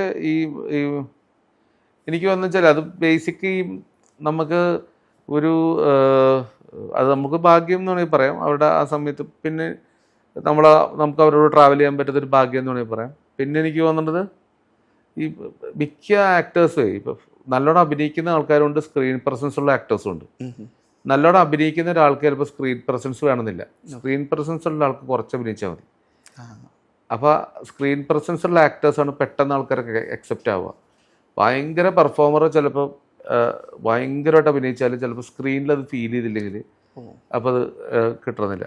അപ്പോൾ ഈ ആക്ടേഴ്സ് ഇപ്പം ഈ പറഞ്ഞവർക്കൊക്കെ സ്ക്രീൻ പ്രസൻസ് കൂടുതലുണ്ടാവുമായിരിക്കും. അതുകൊണ്ടായിരിക്കും അവർക്ക് കുറേയും കൂടി ആൾക്കാർക്ക് അക്സെപ്റ്റൻസ് ഇവരെ കിട്ടിയേക്കണമെന്ന് തോന്നുന്നു. ഒരു സംവിധായകനോട് സാധാരണ ഞാനൊരു ചോദ്യം ചോദിക്കാറുണ്ട്. പുതുമുഖങ്ങളായിട്ട് വരുന്നവർക്ക് എന്താണ് ഒരു ഇൻസ്പയറിങ് വേർഡ്സ് കൊടുക്കാൻ പറ്റുക അവരെ? ബേസിക്കലി എൻ്റെ ഒരു അഭിപ്രായത്തിൽ നമ്മൾ പുതുമുഖങ്ങളായിട്ട് വരുന്നുണ്ടെങ്കിൽ പറയാനുള്ളത്, മാക്സിമം ഷോർട്ട് ഫിലിംസും എല്ലാത്തിലും ഇവർ അഭിനയിക്കണം നല്ലതാണ് ആക്ച്വലി. കാരണം ഒന്നാമത്തെ കുറേ ഇത് കിട്ടും, ചെയ്ത് ശീലം. ഇപ്പോൾ ഈ ക്യാമറയോടുള്ള പേടി മാറും. പിന്നെ കണ്ടിന്യൂറ്റി, ലുക്ക്, അതൊക്കെ നമ്മുടെ ഇതൊക്കെ മാറുമല്ലോ. അതൊക്കെ ലുക്ക് നോക്കണ്ടേ, ലുക്ക്, ലെഫ്റ്റ് റൈറ്റ് ലുക്സ്, ഇവരെ നമ്മുടെ ടെക്നിക്കൽ കുറേ കാര്യങ്ങൾ അത് പഠിക്കാൻ പറ്റും. അങ്ങനെ കുറേ കാര്യങ്ങൾ ഇവർക്ക് പെർഫെക്റ്റ് ആവും. പിന്നെ അതിന് കുറേ കഴിയുമ്പോഴേക്കും പിന്നെ ആക്ടിങ് ഒരു ഈസി ജോബായി മാറും. അതുകൊണ്ട് കുറേ ചെയ്യുന്നത് നല്ലതായിപ്പോഴും. പിന്നെ ഈ പറഞ്ഞ പോലെ കുറേ ചെയ്യും. പിന്നെ എനർജിയാണ് വേണ്ടത് ആക്ച്വലി. എനർജി ആക്ടേഴ്സിന് ഏറ്റവും പ്രധാനം. അവരുടെ ഒരു പവർഫുൾ എനർജി ഭയങ്കര ഇമ്പോർട്ടൻ്റ് ആണ്. ഭയങ്കര നമ്മളിപ്പോൾ ഏത് ആക്ടർ എടുത്താലും നമുക്ക് അവരുടെ ഒരു പവർഫുൾ എനർജി ഉണ്ട് അവർക്കൊക്കെ. അപ്പോൾ അത് എനർജറ്റിക്കായിട്ട് നിൽക്കുക എന്നുള്ളതാണ് അതിനകത്ത്. പിന്നെ ഈ ഹോപ്പ്, ഇപ്പോൾ കുറേ പേര് ഞാനും കണ്ടിട്ടുണ്ട് എറണാകുളത്തൊക്കെ അഭിനയിക്കാൻ വേണ്ടി നിൽക്കുന്നത് മറ്റേ. പക്ഷെ സിനിമനെ ആത്മാർത്ഥമായിട്ട് സ്നേഹിച്ച സിനിമ തിരിച്ച് സ്നേഹിക്കുന്നതാണ് എൻ്റെ ഒരു അനുഭവം. എൻ്റെ അനുഭവം വെച്ചിട്ടും എനിക്ക് മനുഷ്യരുടെ അനുഭവം കണ്ടിട്ടും എനിക്ക് മനസ്സിലായത്. അതുകൊണ്ട് അതിനോട് ജെന്യുവിനായിട്ട് നിന്നാൽ എന്തായാലും തിരിച്ച് തന്നെ അത് തരും. മറ്റ് മീഡിയം പോലെ അല്ല. നമ്മൾ അതിനുവേണ്ടി കുറേ ജെന്യുവിനായിട്ടാണ് നിൽക്കണമെങ്കിൽ അതിനൊരു നല്ലൊരു ഓപ്പോസിറ്റ് റിയാക്ഷൻ പോസിറ്റീവായിട്ട് ഉണ്ടാവുമെന്ന് എനിക്ക് തോന്നിയിട്ടുണ്ട്. ഇപ്പോൾ ചേട്ടൻ കൊച്ചിയിൽ ഈ സിനിമാ മോഹമായിട്ട് വന്നു, അവിടെ നിന്നൊരു സിനിമ ചെയ്യുന്നു, അവിടെ നിന്ന് ഒരു ജേണി ശരിക്കും സ്റ്റാർട്ട് ചെയ്തു, അവാർഡ്സ് കിട്ടുന്നു. അപ്പോൾ ആദ്യ സിനിമയ്ക്ക് ചിലപ്പോൾ ഒരു ക്ലീഷ ചോദ്യമായിരിക്കും ഇത്. കാരണം ഒരു അവാർഡ് കിട്ടിയപ്പോൾ എന്ത് തോന്നി എന്ന് ചോദിക്കുന്നതിനേക്കാൾ ഉപരി ആദ്യ സിനിമ ചെയ്ത് അതൊരു പ്രേക്ഷകൻ ഏറ്റെടുത്തു എന്നറിയുന്ന നിമിഷം. ബേസിക്കലി നമ്മൾ സിനിമ ചെയ്യാൻ നമ്മൾ കൊച്ചി തന്നെയാണല്ലോ, ഇവിടെ തന്നെയാണ് വീട്. അപ്പോൾ നമ്മുടെ ഫ്രണ്ട്സൊക്കെ തന്നെ സിനിമയിലുള്ളതും ചെറുപ്പം മുതലേ ഞാൻ ഈ പരിപാടിയിലുണ്ട്, ഒരിടത്ത് ടി വിയിലൊക്കെ ഉണ്ടോണ്ട് നമുക്കതൊരു പുതുമയില്ല ഇതിനോട്. ഇതിൽ തന്നെ ആയിരുന്നല്ലോ വർഷങ്ങളോളം. അപ്പം ടി വിയിൽ കുറേ നാൾ വർക്ക് ചെയ്യുമ്പോഴത്തേക്കും നമുക്ക് ഈ ഭയങ്കര സിനിമ അങ്ങനെ ഒരു ഇത് തോന്നൂല. കാരണം നമ്മൾ നമ്മുടെ സുഹൃത്തുക്കൾ തന്നെ സിനിമയിൽ അഭിനയിക്കുന്നത്, അവർ തന്നെ ഡയറക്റ്റ് ചെയ്യണം. അപ്പോൾ നമ്മൾ അതിനകത്ത് തന്നെ കുറേ നാൾ അങ്ങനെ കിടക്കെ നടക്കുമ്പോൾ നമുക്ക് അതിനകത്തൊരു സെപ്പറേഷൻ ഫീൽ ചെയ്യില്ല. അങ്ങനെ തന്നെ. പിന്നെ ആദ്യത്തെ പടം ചെയ്തു, രസമായിരുന്നു. അങ്ങനെ ചെയ്ത് കഴിഞ്ഞപ്പോൾ ഒരു ആർട്സ് കിട്ടിയപ്പോൾ എനിക്കൊരു ഒരു ഫസ്റ്റ് പടം നമുക്ക് എന്താ പറയുക, നമ്മൾ ഒരിക്കലും ഒരു കാര്യം എനിക്ക് ലൈഫിൽ മനസ്സിലായത്, അത് നടന്നുകൊണ്ടിരിക്കുമ്പോൾ നമുക്കത് എൻജോയ് ചെയ്യാൻ പറ്റില്ല, അത് കഴിഞ്ഞിട്ടായിരിക്കും നമുക്ക് എൻജോയ് ചെയ്യാൻ പറ്റുക. കാരണം നമ്മളാലേക്കും ഇപ്പം അങ്ങനെയല്ല. ഇപ്പം ചോദിച്ചാൽ കൊള്ളാം, അപ്പം ചോദിച്ചാൽ അയ്യോ എന്താ അവിടെ കിട്ടിയ, അപ്പം നമുക്കത് അറിയത്തും കൂടി ഇല്ല. നമ്മൾ ആ സമയം നമ്മൾ ഓർമ്മയും കൂടി ഉണ്ടാവില്ല. ഇപ്പോൾ ഹോംലി മീൽസ് ഇറങ്ങിയത് നമുക്ക് ആ സമയത്ത് അങ്ങനെ ഒരു ടെൻഷൻ അല്ലാണ്ട് വേറെ ഒന്നും അതിനെക്കുറിച്ച് ഓർമ്മയില്ല. സ്പെൻഡ് ചെയ്ത സമയത്ത് ടെൻഷൻ അല്ലാണ്ട് വേറെ ഒന്നും ഓർമ്മയില്ല. ഇതെല്ലാം കഴിഞ്ഞ് കുറേ നാൾ കഴിഞ്ഞ് ഇങ്ങനെ ആലോചിക്കുമ്പോൾ ആരെങ്കിലും പറയുമ്പോഴാണ് നമ്മൾ നല്ലതായിരുന്നല്ലേ എന്ന് സത്യം പറഞ്ഞ് ഓർക്കണേ. ബാക്കി ചിലർക്ക് ഉണ്ടാവും കേട്ടോ, ചിലപ്പോൾ ഭയങ്കര നല്ല ഉണ്ടാവും. എനിക്കില്ല. എനിക്ക് ആ സമയത്തൊക്കെ ടോർച്ചറായിട്ടാണ് തോന്നിയിരുന്നത്. ആ സമയമൊക്കെ ഭയങ്കര തലവേദനയും ഭയങ്കര ടെൻഷനും. അതുകൊണ്ട് ഇതൊന്നും ഇത് എൻജോയ് ചെയ്യുന്നൊരു പ്രോസസ്സ് ഇല്ല. അതില്ല. അത് ഒരു പടത്തിനും ഇല്ല. നമ്മൾ അഭിനയിക്കാൻ പോകുമ്പോൾ ഇപ്പം ലിജോ ചേട്ടൻ്റെ പടത്തിനൊക്കെ പോകുമ്പോൾ എനിക്ക് നന്നായിട്ട് എൻജോയ് ചെയ്തു. കാരണം നമുക്ക് ഒരു ഉത്തരവാദിത്വം ഇല്ല, എല്ലാം ലിജോ ചേട്ടൻ നോക്കിക്കോളും. ഞാൻ അവിടെ വെറുതെ ഇല്ല, വിളിക്കുമ്പോൾ പോവാ, ഹോട്ടലിൽ കിടന്ന് ഉറങ്ങുക, ടി വി കാണുക, നെറ്റ്ഫ്ലിക്സ് കാണുക, കുറേ സീരീസ് കാണുക, അതിനെ തിരിക്കുക, ചേട്ടൻ്റെ കൂടെ അവിടെ പോയി റിലാക്സ് ചെയ്ത് അവിടെ ഇരിക്കുക. അതിനപ്പുറത്തേക്ക് എനിക്ക് വലിയൊരു ടെൻഷനൊന്നും ഉണ്ടായിരുന്നില്ല, പണിയായിട്ട് തോന്നിയിട്ടില്ല, ഒന്നുമില്ല. ഞാൻ വെറുതെ റിലാക്സ് ചെയ്യാൻ പോയല്ലോ. എന്നെ ആരോ ടൂർ കൊണ്ടുപോലായിരുന്നു എനിക്ക്, സത്യം പറഞ്ഞു എനിക്ക് ആരോരും ഉണ്ടായിരുന്നു. അപ്പൊ എനിക്ക് വെറുതെ റിലാക്സ് ചെയ്യാൻ, സിനിമ കാണുക, പോവാ, തിരിച്ചിറങ്ങുക, വിളിക്കുമ്പോൾ പോവാ, അവർ ഷൂസ് ഇട്ടുന്ന ആൾക്കാർ ഡ്രസ്സ് ഇട്ട് ചെലുത്ത് ഇടുക, ഡയലോഗ് പറയാൻ, തിരിച്ചു വരിക. അത് രസമാണ്. അത് മമ്മൂക്കയുടെ കൂടെ മമ്മൂക്ക കൂടുമ്പോൾ അത് നല്ല രസം, നല്ല നല്ല ഹാപ്പി, വെറുതെ വർത്താനൊക്കെ പറഞ്ഞു. മറ്റേ സൂപ്പർ മമ്മൂക്കയുടെ എറണാകുളത്ത് പോലെ അല്ലല്ലോ, ഇതൊരു ഗ്രാമപ്രദേശമല്ലേ. സിനിമ കാണാൻ, ഷൂട്ടിങ് കാണാൻ പോലും ആൾക്കാരില്ലാത്തൊരു ഭയങ്കര ഒരു റിമോട്ട് സ്ഥലത്താണ് ഷൂട്ട് ചെയ്യുന്നത്. ആരും ഇല്ല, അങ്ങനത്തെ ഒരു സ്ഥലമാണ്. അപ്പൊ അങ്ങനത്തെ ഒരു സ്ഥലത്ത് നമ്മൾ എല്ലാ ദിവസവും ഇങ്ങനെ ഇരിക്കുന്നത്. അവിടെ ഒരു ഒറ്റ കടയേ ഉള്ളൂ, ഒരു ഒറ്റ കടയേ ഉള്ളൂ, ഒരു ചെറിയൊരു കട. ആ കടയിൽ കുറച്ച് നമ്മൾ ഷൂസ് അയച്ചിട്ട് വേണം കയറാൻ വേണ്ടി, ചെരുപ്പം തൊട്ട് കയറ്റത്തില്ല. അങ്ങനെ ഒരു കുഞ്ഞു കട, അവിടെ പോയി ദോശയൊക്കെ കഴിച്ചിങ്ങനെ ഇരിക്കുക. നമുക്ക് നമുക്ക് സ്പെഷ്യാലിറ്റി ഒന്നുമില്ല, എല്ലാവരും ഒരേപോലെ ഈ എല്ലാ ദിവസവും ഒരേ ഡ്രസ്സ് ഇട്ട് കാണുമല്ലേ, ഒറ്റ ദിവസത്തെ കോസ്റ്റ്യൂം അല്ലേ. അപ്പൊ അതുകൊണ്ട് ഞങ്ങൾക്കൊരു ഒരു നല്ലൊരു വളരെ ഏതോ ഒരു ഭയങ്കര ഒരു തലേന്നൊക്കെ ടെൻഷനൊക്കെ മാറി ഭയങ്കര പീസ്ഫുൾ ആയിട്ട് ഏതോ ഒരു ടൂറ് പോയ ഫീലിംഗ് ആയിരുന്നു ആ സിനിമ. ഭയങ്കര അടിപൊളിയായിരുന്നു. എപ്പോഴെങ്കിലും അങ്ങനെ ഒരു ഫീലില് എല്ലാവരും കംഫർട്ടബിൾ ആക്കി ഒരു സിനിമ ചെയ്യണം? അല്ല, നമുക്ക് ചെയ്യാൻ പറ്റില്ല. ലിജോ ചേട്ടൻ ചിലപ്പോൾ ടെൻഷൻ അടിച്ചിട്ട് പരപ്പുറത്ത് നിൽക്കുക ആ സമയത്ത്. പക്ഷെ വേറെ ഇതിനകത്ത് ഏതെങ്കിലും ഒരു ബലിയായിട്ട് ഉണ്ടാവും, ഒരാൾ കിടന്ന് മരിക്കണുണ്ടാവും. അയാൾ മരിക്കുന്നോണ്ടാണ് നമുക്ക് ഇങ്ങനെ സൂഹിക്കാൻ പറ്റുന്നത്. അപ്പൊ അതായത് ഒരു ലോഡ് ആൾക്കാർ, ടിനു ആണെങ്കിലും എല്ലാവരും ഒരുപാട് ഹാർഡ് വർക്ക് ചെയ്തു. ടിനു പാപ്പച്ചനാണെങ്കിലും അവനെ അസോസിയേറ്റായിരുന്നു. ലിജോ ചേട്ടൻ അവരൊക്കെ കിടന്ന് രാപ്പകലെ അധ്വാനിക്കുന്നതാണ്, അഭിനയിക്കുന്നത്. നമുക്ക് ഇതിലൊരു അന്നത്തെ സമയത്ത് ശരിക്കും പറഞ്ഞിട്ടുണ്ടെങ്കിൽ സോഷ്യൽ മീഡിയയിലൊക്കെ വന്നൊരു ട്രോളാണ്, ക്യാമറമാൻ ഭയങ്കര സുഖമായിരുന്നു, കാരണം ഒരു ഫ്രെയിം വെച്ച് കഴിഞ്ഞാൽ ഒരു ബസ് പോകാൻ, ഒരു സൈക്കിൾ പോകാനുള്ള സമയം കിട്ടുന്നുണ്ട്. അല്ല, അങ്ങനെ ആയിരുന്നില്ല, ഭയങ്കര വെയിലാന്നേ. നമ്മള് കൈ പുറത്തിട്ടാ കരിഞ്ഞു വേണം വെയിലത്ത് ഷൂട്ട് ചെയ്യണം. അയ്യോ, വെയിലെന്ന് പറഞ്ഞാൽ നമ്മൾ ചിന്തിക്കാൻ പറ്റും. മമ്മൂക്കൊക്കെ ആ വെയിലത്തൊന്നും അഭിനയിക്കുന്നത്. വെയിലെന്ന് നമ്മുടെ നാട്ടിലെ വെയിൽ പോലത്തെ വെയിലല്ല, നമ്മൾ തല ഇറങ്ങി വീഴും. ഇവിടെ നമ്മൾ തല ഇറങ്ങി വീഴും, അതുപോലത്തെ വെയിലാണ്. അല്ല, അതുപോലത്തെ സ്ഥലത്ത് ഇവരൊക്കെ നിൽക്കുകയും ദേവച്ചേട്ടൊക്കെ രാവിലെ എഴുന്നേറ്റ് പോകും. രാവിലെ ഒരു 6-7 മണി വരെ ഒരു തണുപ്പട്ടോ, അത് കഴിഞ്ഞാൽ നമുക്ക് പുറത്തോട്ട് ഇറങ്ങാൻ പറ്റൂല. അതുപോലത്തെ ചൂടാ. ചൂടെന്ന് പറഞ്ഞാൽ നമ്മൾ ഡിസ്കംഫർട്ടായിപ്പോ, ഭയങ്കര തല കറങ്ങി വീഴും. ആ ചൂടത്ത് നിന്നിട്ടാണ് ഇവര് ചെയ്യണത്. അപ്പൊ നമുക്കത്ര ബുദ്ധിമുട്ടില്ല, പക്ഷെ ബാക്കി നമുക്കൊക്കെ അങ്ങനെ ചെയ്യണ്ടേ, ഫുൾ വാഴക്കൊന്നും പറയാനില്ല, ഒന്നും പറയാനില്ല. അത് ഭയങ്കര തന്നെ. നമുക്കൊക്കെ അവിടെ നിലത്തിരുന്ന് സാധാരണ അവിടെ അങ്ങനത്തെ സ്ഥലമാണ്. നമ്മളീ പറഞ്ഞ പോലെ ഈ ഫെസിലിറ്റി ഒന്നുള്ള സ്ഥലമല്ല. ഗ്രാമീണത ഒന്നും പറയാൻ പറ്റില്ല. അവരുടെ ഇത്ര ചെറിയൊരു വഴി, ആ വഴിയുടെ അപ്പുറത്ത് കുറച്ച് കുഞ്ഞു വീട്, അങ്ങോട്ടേക്ക് കുറേ നടക്കണം. നടന്നിങ്ങനെ അവിടെ എല്ലാവരും ഈ തിണ്ണയിലിങ്ങനെ ഇരിക്കും. അവിടെ ഇരിക്കാന്നല്ലാണ്ട് വേറെ ഷൂട്ടിങ് കാണാൻ പോലും ആരുമില്ല. അങ്ങനത്തെ ഒരു സ്ഥലം അവിടുത്തെ. അപ്പൊ അവിടെ ഒരു വേറൊരു എക്സ്പീരിയൻസ്, ആ ഷൂട്ടിങ് എനിക്കൊരു വേറൊരു ടോട്ടലി വേറൊരു എക്സ്പീരിയൻസ് ആയിരുന്നു. എനിക്ക് അതുപോലത്തെ ഒരു എക്സ്പീരിയൻസ് കിട്ടിയിട്ടില്ല. ഞാൻ ആലോചിച്ചപ്പോൾ ശരിക്കും പറഞ്ഞിട്ടുണ്ടെങ്കിൽ ഇപ്പോൾ അത്തരം സിനിമകൾ ചെയ്യുന്ന ലിജോ ചേട്ടൻ അതുപോലെ ചേട്ടനും ഡിഫറെൻ്റ് ആയിട്ടുള്ള തിങ്കിങ് ആണ് എപ്പോഴും ചെയ്യുന്നത്. അത് കോയിൻസിഡൻസ് ആണോ ശരിക്കും പറഞ്ഞാൽ? അത്തരം അങ്ങനൊന്നുമില്ല. ലിജോ ചേട്ടൻ എനിക്ക് പേഴ്സണലി വളരെ വർഷങ്ങളായിട്ട് അറിയാവുന്നതാണ്.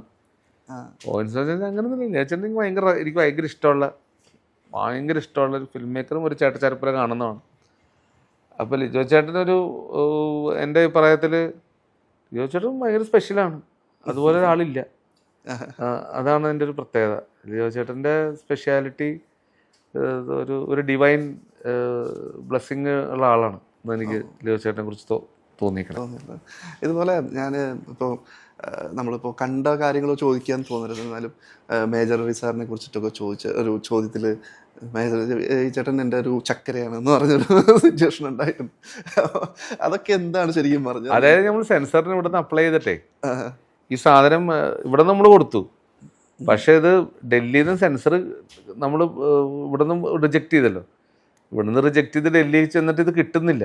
അപ്പോൾ 1 മാസം 2 മാസമായി 3 മാസമായി 4 മാസമായി 5 മാസമായി 6 മാസമായി 7 മാസമായി. അപ്പോൾ നമ്മൾ വിളിച്ചിട്ട് അവിടെ ആർക്കും ഫോൺ കൊടുക്കണം, നമുക്ക് അറിയത്തില്ല ഇത് എങ്ങനെയാണ് അവിടുത്തെ സെറ്റപ്പ്, ആരോട് ചോദിക്കുന്ന അറിയില്ല. അപ്പോൾ നമ്മളിവിടുന്ന് ഈ എല്ലാവരും പറയും ഡൽഹിയിൽ. അപ്പം നമ്മൾ പല ആൾക്കാരും അതിനെന്താ ഡൽഹിയിൽ വിളിച്ചു പറയാലോ എന്നൊക്കെ പറയുന്ന ആൾക്കാരുണ്ട്. ആഹാ. പക്ഷെ ഇവരാരും നമ്മുടെ അടുത്ത് ഇങ്ങനെ പറച്ചിലല്ലാണ്ട് ഇത് നടക്കുന്നില്ലത്. അപ്പം അങ്ങനെ നിൽക്കുന്ന സമയത്താണ് ഞാനിത് എന്ത് ചെയ്യുമെന്ന് ആലോചിച്ചിട്ട്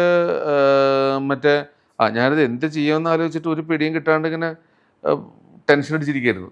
അപ്പോൾ നമുക്ക് ആരെ വിളിക്കും, ഇത് എങ്ങനെ നമുക്ക് മുകളിലോട്ടതും ഇത് ഇത് നമുക്ക് ചോദിക്കാനത് ആരെങ്കിലുമൊക്കെ നമുക്ക് അറിയണ്ടേ, നമ്മൾ എത്ര നമുക്ക് അറിയത്തില്ല. അങ്ങനെ നമ്മൾ കുറേ നാൾ നമ്മളിങ്ങനെ നിൽക്കുന്ന സമയത്താണ് രവിചേട്ടൻ, എനിക്കൊരു ദിവസം രാവിലെ രവിചേട്ടനെ വിളിക്കാൻ തോന്നുന്നു. രവിചേട്ടനെ പരിചയമുണ്ടോയെന്ന് എനിക്കറിയില്ല. ഞാൻ രവിചേട്ടൻ വിളിച്ചു, രവിചേട്ടാ ഇങ്ങനൊരു കാര്യമുണ്ട്, 8 മാസം കണ്ടായി 7 മാസം കണ്ടായി ഒരു അഡ്രസ്സും ഇല്ല. രവിചേട്ടൻ വിളിച്ചു പറഞ്ഞു വേറൊരു ഡൽഹിയിലൊക്കെ ഉള്ള ഒരു രവി എന്ന് പറഞ്ഞ വേറൊരു ചേട്ടൻ സാറാ, പുള്ളി ഒരു വലിയ മനുഷ്യനാണ്. പുള്ളി രവിചേട്ടൻ അപ്പം തന്നെ വിളിച്ചു പറഞ്ഞു. ഞാൻ ഞായറാഴ്ച രവിചേട്ടനെ വിളിച്ചു പറഞ്ഞു. അപ്പോൾ ഞാൻ വിചാരിച്ചോ ഇപ്പം ഒരു 7 മാസം ആയല്ലോ ഇതിൻ്റെ പുറകിടക്കണം, ഒരു 1.5 മാസമുള്ള രവിചേട്ടൻ വിളിച്ച് സെറ്റാക്കി തരും. അങ്ങനെ ഞാൻ ഞായറാഴ്ച വിളിക്കുന്നു.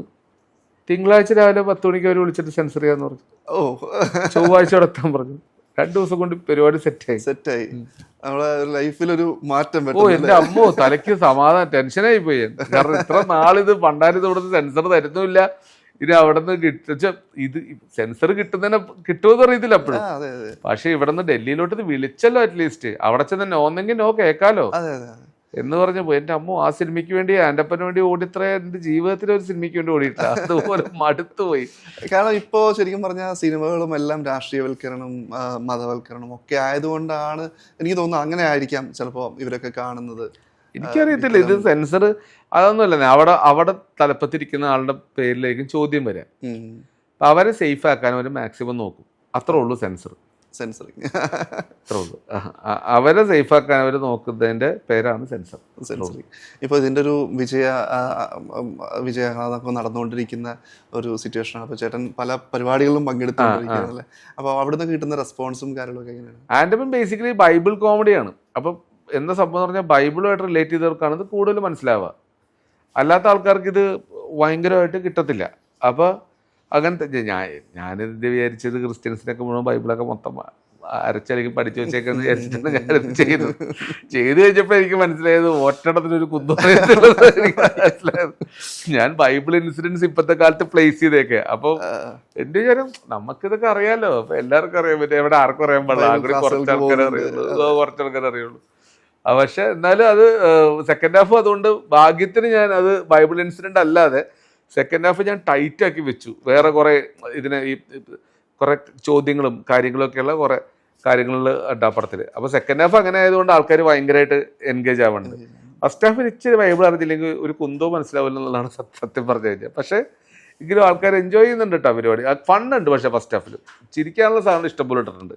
ഈ വിപിൻ ആറ്റ്ലി എന്ന് പറയുമ്പോൾ പുള്ളിയുടെ ഒരു സിനിമ എന്ന് പറയുന്നത് ഒരു മിനിമം ക്വാളിറ്റി എല്ലാവരും പ്രതീക്ഷിക്കുന്നുണ്ട്, എല്ലാവർക്കും അത് കിട്ടുന്നുണ്ട്.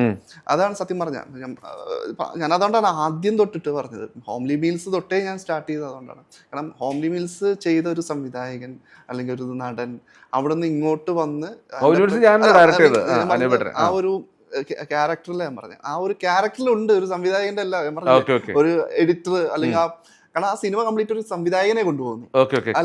അപ്പൊ ആ ഒരു രീതിയിൽ നിന്ന് ആൻ്റപ്പന്റെ പ്രവർത്തികൾ വരുന്ന സമയത്തും വിപിൻ ആറ്റ്ലി എന്ന് പറയുമ്പോൾ അവിടെ ഒരു നമുക്ക് പറ്റുന്ന ഒരു ഉത്തരവാദിത്വമൊക്കെ നമ്മൾ മാക്സിമം കാണിക്കാൻ നോക്കാറുണ്ട്. നമുക്ക് അറിയാലോ, ആൾക്കാർ പടം കാണാൻ വരുമ്പോ ഒരു കൂതറാണെന്ന് പറയാനുള്ളതൊക്കെ മാക്സിമം നമ്മൾ ട്രൈ ചെയ്തിട്ടുണ്ട് ഈ പടത്തില്. അതെല്ലാത്തിലും ചെയ്യുന്നുണ്ട്, ഇപ്പൊ ചെയ്തിട്ടുണ്ട്. പിന്നെ ബാക്കിയൊക്കെ എന്ന് വെച്ചാൽ നമ്മള് ഈ റിലീജിയസ് സാധനം തൊടുമ്പോൾ നമ്മൾ ശ്രദ്ധിക്കേണ്ട കാര്യം ഇത് എല്ലാവർക്കും മനസ്സിലാവോ ഇല്ലയോ എന്ന് ആദ്യം ആലോചിച്ചാണ്. മൊത്തം ബൈബിൾ ഒരു 5 മിനിറ്റ് കൊണ്ട് മുമ്പ് പഠിപ്പിച്ചു കൊടുക്കുന്ന ഒരു ഡോക്യുമെന്ററി ചെയ്തിട്ട് പടം തുടങ്ങിയല്ലേ. പക്ഷെ എന്താണെന്ന് വെച്ചാൽ ആൾക്കാരപ്പൊ ഞാൻ വിചാരിച്ചത് വേണ്ട, അത് പറയുമ്പോൾ സ്പൂൺ ഫീഡാന്ന് പറയും. അപ്പൊ പിന്നെ സ്പൂൺ ഫീഡ് ഇല്ലാണ്ട് ചെയ്യുക. അപ്പൊ എന്തൊക്കെ ആൾക്കാർക്ക് തുടക്കത്തിൽ മനസ്സിലാവത്തില്ല. ഇപ്പൊ എന്ത് ചെയ്യും എന്തായാലും. അപ്പം മൊത്തത്തിൽ ഞാൻ കൺഫ്യൂസ്ഡ് ആയിരുന്നു ഈ തുടക്കത്തിലെ ഏരിയ. പക്ഷെ അതുകൊണ്ട് പക്ഷെ അത് ഈ റിലീജിയസ് കോമഡി ഒരു സെറ്റ് ഓഫ് ഓഡിയൻസിന് മാത്രമേ കിട്ടുള്ളൂ. എല്ലാവരെ കുറിച്ച് പറഞ്ഞാൽ കുഴപ്പമില്ല. ഇത് നമ്മൾ ബൈബിൾ റിലേറ്റഡ് ആയതുകൊണ്ട് അവർക്കാണ് കൂടുതൽ കിട്ടുക. പിന്നെ അത് പിന്നെന്ന് വെച്ചാൽ എനിക്ക് തോന്നുന്നു ഇപ്പം അവരിലേക്ക് എത്തി വരുന്നേ ഉള്ളൂ. ഇത് കാണേണ്ട ആൾക്കാരിലേക്ക് നമ്മുടെ നാട്ടിലെ ഈ സിനിമാടന്മാരില്ലാത്തൊരു സിനിമ ഇറങ്ങിയെന്ന് അറിയാൻ തന്നെ എടുക്കുക 2 ആഴ്ച. അപ്പൊ പിന്നെ അതുകൊണ്ട് ഇപ്പൊ അങ്ങനെ ആൾക്കാർ ഇപ്പൊ കയറി വരുന്നുണ്ട് പടത്തിന്. ഇപ്പൊ പയ്യനെ ആൾക്കാർ കയറി വരുന്നുണ്ട്. പിന്നെ നമുക്ക് നോക്കാം. നമുക്ക് സംബന്ധിച്ചോളം ഈ പറഞ്ഞ പോലെ സിനിമ ചെയ്യുക, കുറച്ച് ദിവസം അതിന്റെ മാർക്കറ്റിങ്ങിന് നിൽക്കുക, അതവിടെ നിന്ന് തലേന്ന് വിടുക എന്നുള്ളതല്ലാണ്ട് അപ്പൊ അതിന്റെ പുറകെ നിൽക്കലും ആ ടെൻഷൻ അടിക്കുന്ന ഒരു സമയമൊക്കെ ആ ടെൻഷൻ അടിച്ച പറ്റൂല. കാരണം ഓൾറെഡി സിനിമ എടുക്കുമ്പോ തന്നെ നമ്മുടെ ജീവിതത്തിൽ ടെൻഷൻ അടിച്ചവള് മടുത്ത്, അതിന്റെ കൂടെ പിന്നെ അതിന്റെ പരിപാടി തീർത്ത് റിലീസ് ചെയ്യുമ്പോഴേക്ക് നമ്മൾ മുക്കാലായി. പിന്നെ ബാക്കിയത്തെ 15 വെച്ചിട്ട് 25 വെച്ചിട്ട് ജീവിക്കുന്നത്. അതിനകത്ത് നമ്മൾ പോയി ഇത് മാർക്ക് ഞാൻ പറയുന്നത് അത് തീർക്കുക, പരിപാടി തീർക്കുക, നമ്മളെ കൊണ്ട് പറ്റുന്നത്ര പരിപാടി ചെയ്യുക. എൻ്റെ ഒരു ഫിലിം മേക്കർ ഫിലിം ചെയ്ത് കഴിയുമ്പോൾ തന്നെ അയാളുടെ ഉത്തരവാദിത്തം കഴിഞ്ഞെന്നുള്ളതാണ് എൻ്റെ ഒരു അഭിപ്രായം. അതിൻ്റെ അപ്പുറത്തേക്കുള്ള കാരണം അത് കഴിഞ്ഞു എന്നുള്ളതാണ്. പിന്നെ അങ്ങനെ ആവണം എന്നുള്ളതാണ് എൻ്റെ ഒരു ആഗ്രഹം. പിന്നെ നമ്മൾ പോയിട്ട് ഇതിപ്പം പിന്നെ ഒരു പ്രധാനപ്പെട്ട നമ്മുടെ നാട്ടിലൊരു പ്രശ്നം കിടക്കണമെന്ന് വെച്ചാൽ തിങ്കളാഴ്ച തൊട്ടൊന്നും ഈ രാവിലെ 10 മണിക്കും ഈ ചൊവ്വാഴ്ച രാവിലെ 11 മണിക്കൊക്കെ ഷോ ഇട്ട് കഴിഞ്ഞാൽ ആരെങ്കിലും സിനിമ കാണാൻ പോകും? നമ്മൾ പോലും പോകത്തില്ല. അപ്പം ബേസിക്കലി അങ്ങനത്തെ അല്ലെങ്കിൽ അത്ര വലിയ പടമായിരിക്കണം, അത്ര വലിയ പടത്തിലും ഒരാളില്ല, വലിയ പടങ്ങളൊരാളില്ല. അപ്പം ഈ പരമാവധി ഈ അൺനെസറി ഷോർട്സ് ഉണ്ടല്ലോ, രാവിലെ 11 മണിക്ക് 12 മണിക്ക് വൈകുന്നേരം 4 മണിക്കൊക്കെ ആൾക്കാർക്ക് ജോലിയുണ്ട്, ആരും സിനിമയ്ക്ക് പോവില്ല വർക്കിംഗ് ഡേയ്സിൽ. അപ്പൊ അതല്ലാത്ത എന്തെങ്കിലും ഒരു സംവിധാനം ഇവിടെ കൊണ്ടുവരണം, എങ്കിലേ ആൾക്കാർക്ക്. നമുക്ക് പണ്ടൊക്കെ ഉണ്ടായിരുന്ന വെള്ളിയാഴ്ച ആയിരുന്നു സിനിമ, വെള്ളിയാഴ്ച സിനിമ ഇറങ്ങുന്നു, വെള്ളി ശനി ഞായർ കാണുന്നു. അന്ന് അതിനോട് ആ ഒരു സിനിമ നമ്മൾ കാണുന്നു. പിന്നെ വൈകുന്നേരത്തെ ഷോസാണ്, നമുക്ക് ഓട്ടോമാറ്റിക്കലി അതിനോടൊരു ഇതുണ്ടായിരുന്നു. ഇതിപ്പോ എന്ന് പറഞ്ഞാൽ നമ്മൾ രാവിലെ 10 മണിക്ക് ഷോ തുടങ്ങുന്നു, അത് രാവിലെ തുടങ്ങുന്നു. നമുക്ക് ഈ വലിയ ആർട്ടിസ്റ്റ് അല്ലാത്ത പടത്തിൽ നമുക്ക് ഒരു ഇത് കാണാനായിട്ടുള്ളൊരു ടെൻഡൻസി തോന്നണ്ടേ നമുക്ക്. അതുകൊണ്ട് അതൊരു വലിയ പ്രശ്നമാണ്. എല്ലാവരും എല്ലെന്ന് പറഞ്ഞാലും അത് ഉത്തരം തിയേറ്റർ ഉണ്ട്, ഇവർ കൊണ്ടുപോയിട്ട് സിനിപോളിസിനും ഫോറമോളിലും കൊണ്ടുപോയിട്ട് 10 മണിക്കും 9:45 ഷോ ഇടും. നമ്മൾ ഹോളിൽ പോണ ആൾക്കാർ തന്നെ വളരെ കുറവാണ്. അതിന് എന്നിട്ട് 9:45 ഷോ ഇട്ടിട്ട് പറയും അയ്യോ ആളില്ലട്ടോ, ഷോ കളിച്ചില്ലെന്ന് പറയും. അതിപ്പം അവര് നമ്മളൊരു അങ്ങനെ 9:45 രാവിലെ എഴുന്നേറ്റ് സിനിമയ്ക്ക് പോകുന്ന ആൾക്കാരെ നമ്മൾ പുതിയതായിട്ട് കണ്ടുപിടിക്കണം. അല്ലാണ്ട് ഇപ്പൊ നമ്മൾ ആരെ എനിക്കറിയില്ല. വിതരണക്കാരൊക്കെ ശ്രദ്ധിക്കേണ്ട സംഭവമല്ലേ, കാരണം അവരൊക്കെ കൊടുത്തു കഴിഞ്ഞു. എത്ര വിതരണം ഉണ്ടെങ്കിലും ഇവന്മാര് രാവിലെ സത്യത്തിൽ സംഭവിക്കുന്നത് എനിക്ക് തോന്നുന്നത് ഈ മൾട്ടിപ്ലക്സുകൾ, സിനിപോളിസ് അല്ലെങ്കിൽ പോലത്തെ തിയേറ്റേഴ്സൊക്കെ രാവിലെ ഷോസ് കൊടുക്കണേ അവര് വിൽക്കും. അപ്പൊ ഇവരെന്താ വെച്ചാൽ അപ്പൊ നമ്മുടെ പ്രൊഡ്യൂസർമാര് എല്ലാ പടങ്ങൾക്കും രാവിലെ ഷോ വരുമ്പോൾ ഈ പ്രൊഡ്യൂസർമാർ എന്ത് ചെയ്യുന്ന വെച്ചാൽ എങ്ങനെയെങ്കിലും 25 ടിക്കറ്റ് എടുത്തിടും, ഈ 30 ടിക്കറ്റ് എടുത്തിടും. അപ്പൊ അവർക്ക് ലാഭമല്ലേ, കാരണം രാവിലെ അവർ ഓൺ ചെയ്തിട്ടു ആരും ഇല്ല, കുഴപ്പമില്ല, 30 ടിക്കറ്റിന്റെ പൈസ അവർക്ക് കിട്ടി. അവരെ സംബന്ധിച്ചിടത്തോളം, തിയേറ്റേഴ്സിനെ സംബന്ധിച്ചിടത്തോളം അത് ലാഭമാണ്. പക്ഷെ പ്രൊഡ്യൂസ് ചെയ്യണവന്റെ തൊല്ലയല്ലേ ഇത്. രാവിലെ 10 മണിക്ക് ഒരുത്തം കൊണ്ടുപോയി ഒരു ഷോ ഇട്ടിട്ട് ഇത് ആളില്ലാന്ന് പറഞ്ഞ് അവര് മാറ്റുന്നതിന്റെ പേരില് അവർക്ക് ടിക്കറ്റ് എടുത്ത് ആളില്ലാണ്ട് അവർക്ക് വെറുതെ ഷോ റൺ ചെയ്യാൻ വേണ്ടി കൊടുക്കണ പോലത്തെ ഒരു അവസ്ഥയൊക്കെയാണ്. പക്ഷെ ഇതൊന്നും ഇവിടെ ആരും ശ്രദ്ധിക്കണമെന്നില്ല എന്നുള്ളതാണ്. ഇപ്പോ നല്ലൊരു മ്യൂസിക് ഡയറക്ടർ ആയിട്ടുള്ള ഗോപി സുന്ദറിന്റെ കൂടെ വർക്ക് ചെയ്യാൻ പറ്റി. ഗോപി ആ ഒരു ഫിലിമില് നല്ലൊരു മ്യൂസിക് എന്താ പറയുക, മ്യൂസിക് അറ്റ്മോസ്ഫിയർ നമുക്ക് കിട്ടി. അതിനെ കുറിച്ചിട്ടൊക്കെ എങ്ങനെയാണ് ചേട്ടൻ? ഗോപിച്ചേട്ടൻ എന്ന് വെച്ചാൽ ഒരു ബ്യൂട്ടിഫുൾ മനുഷ്യനാണ്. ഗോപിച്ചേട്ടൻ ഏറ്റവും പ്രത്യേകത, നമ്മൾ നേരത്തെ പറഞ്ഞ പോലെ ഒരു പടം കഴിഞ്ഞു സ്വിച്ച് ഇട്ട് അടുത്ത പടത്തിലോട്ട് കയറാൻ പറ്റും. അങ്ങനെ ഇമോഷണലി ഹുക്കാവില്ല. അത് ഭയങ്കര ഒരു ക്വാളിറ്റിയാണ്. ചില ആൾക്കാർ ഒരു സംഭവം ചെയ്താൽ പിന്നെ അതും പിടിച്ചുകൊണ്ട് കുറേ ഹാങ് ഓവർ എടുക്കും.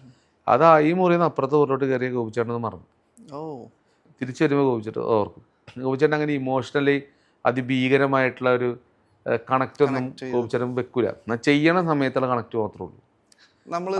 അത് ഭയങ്കര അടിപൊളിയല്ലേ ശരിക്കും. കാരണം മനുഷ്യരെപ്പോഴും അത് ആലോചിച്ചു അതില്ല. ഗോപിച്ചേട്ടൻ ജീവിതത്തിലെ അനുഭവം കൊണ്ട് കണക്റ്റ് മാറാനുള്ള ഒരു സ്റ്റഡി ഏതോ ഒരു കോഴ്സിന് പോയിട്ടുണ്ട്. എനിക്ക് അങ്ങനെ തോന്നണം, അല്ലാണ്ട് അങ്ങനെ ആൾക്കാർക്ക് പെട്ടെന്ന് ഇങ്ങനെ മാറാൻ പറ്റുമോ? ശരിക്കും കാരണം അത്തരം ഒരു ആളുമായിട്ട് വർക്ക് ചെയ്യുമ്പോൾ വളരെ ഈസി ആയിരിക്കും അല്ലേ, നമുക്ക് സിറ്റുവേഷൻസ് പറഞ്ഞു കൊടുത്ത്. ഗോപിച്ചേട്ടന് ഏറ്റവും വലിയ പ്രത്യേകത എനിക്ക് തോന്നിയത്, ഇപ്പം ഞാനും എ ആർ റഹ്മാൻ്റെ ഒക്കെ സ്കോറിൻ്റെ ഫാനാണ്. നമ്മൾ കേട്ടേക്കുന്ന സ്കോറ് മുഴുവൻ ഗോപിച്ചേട്ടാ എനിക്ക് ഇത്രം. അപ്പം നമ്മൾ സാധാരണ മ്യൂസിക്കിൻ്റെ അടുത്ത് ഉണ്ടെങ്കിൽ കുറിച്ച് പറയും ഈ ഇതൊന്നും ഇവിടെ നടക്കൊന്നുമില്ല, അത് റഹ്മാൻ്റെ അടുത്ത് മറ്റേതുള്ളതുകൊണ്ടാ, മറ്റേ സാധനങ്ങളുണ്ടാ നടക്കണേ, ഹാരിസ് ജയരാജൻ്റെ അടുത്ത് മറ്റേ പേരുണ്ട്. ഗോപിച്ചേട്ടനെ കൊണ്ടത് കേൾപ്പിച്ചു. ഗോപിച്ചേട്ടൻ ഇത് കണ്ട എനിക്ക് ഇതുപോലെ ഒരു സാധനം വേണം എന്ന് പറഞ്ഞാൽ ഗോപിച്ചേട്ടൻ പറയും ഓക്കെ നിനക്ക് ഈ ഫീൽ കിട്ടിയാൽ പോലെ ഈ ഫീൽ കിട്ടുക ഗോപിച്ചേട്ടൻ എന്തുകൊണ്ടാണ് നമുക്ക് ഇത്രയും പഞ്ചിൽ കിട്ടാത്തത് അത് റെഡിയാക്കി തരാം ഗോപിച്ചേട്ടൻ ആ സാധനം ഉണ്ടാക്കി തരും മറ്റൊരു കുറേ that is because of that thing എന്ന് പറഞ്ഞ് ഇംഗ്ലീഷ് ഒക്കെ പറയുമ്പോൾ നമുക്ക് പെട്ടെന്ന് ഇതൊക്കെ ഭയങ്കര പേരുടെ ഗോപിച്ചേട്ടൻ സിമ്പിൾ ആയിട്ട് കാണിച്ചു തരും മറ്റേ വിൻഡോസിലിട്ടിട്ട് അത് തന്നെ വിൻഡോസ് മീഡിയ പ്ലെയറിലിട്ട് സ്പേസ് ബാറൊക്കെ കൊണ്ടുവരാം അപ്പൊ നമ്മൾ ശരിക്കും ഭയങ്കര സംഭവം അത് റഹ്മാൻ്റെ അടുത്തിരിക്കുന്ന മറ്റേ സാധനമാണ് EST OST എന്നൊക്കെ പറയുമ്പോൾ നമുക്കൊരു പിടി കിട്ടില്ല ഗോപിച്ചേട്ടൻ 10 മിനിറ്റ് സാധനം നിനക്ക് ഇതല്ല വേണ്ടത് ഈ ഫീലല്ലേ ഇതാണ് സംഭവം കണ്ട ഇത് ഇങ്ങനെ ചെയ്യണത് സംഗതി ചെയ്ത് പരിപാടി കഴിഞ്ഞു ഗോപിച്ചേട്ടൻ 2 ആഴ്ച കൊണ്ടൊക്കെ സ്കോർ ചെയ്യും പുള്ളിക്കാരന് നമ്മൾ കൊടുക്കണ ഹാൻഡ് സിമ്മറിന്റെ സാധനം കൊടുത്താലും ഗോപിച്ചേട്ടൻ എനിക്ക് നമ്മൾ ഒരു ഹാൻഡ് സിമ്മർ അങ്ങനെ എനിക്ക് ആ ഫീൽ കിട്ടിയാൽ പോരെ ഓക്കെ നമുക്കത് കേൾക്കുമ്പോൾ ഫീൽ കിട്ടിയാൽ പോരെ ആ സാധനം പുള്ളി തരും അതിപ്പോ പിന്നെ അതുപോലെ ആരും കൂടെ പ്രൊവൈഡ് ചെയ്യും അതുകൊണ്ട് എനിക്ക് കൂടുതൽ ഗോപിച്ചേട്ടൻ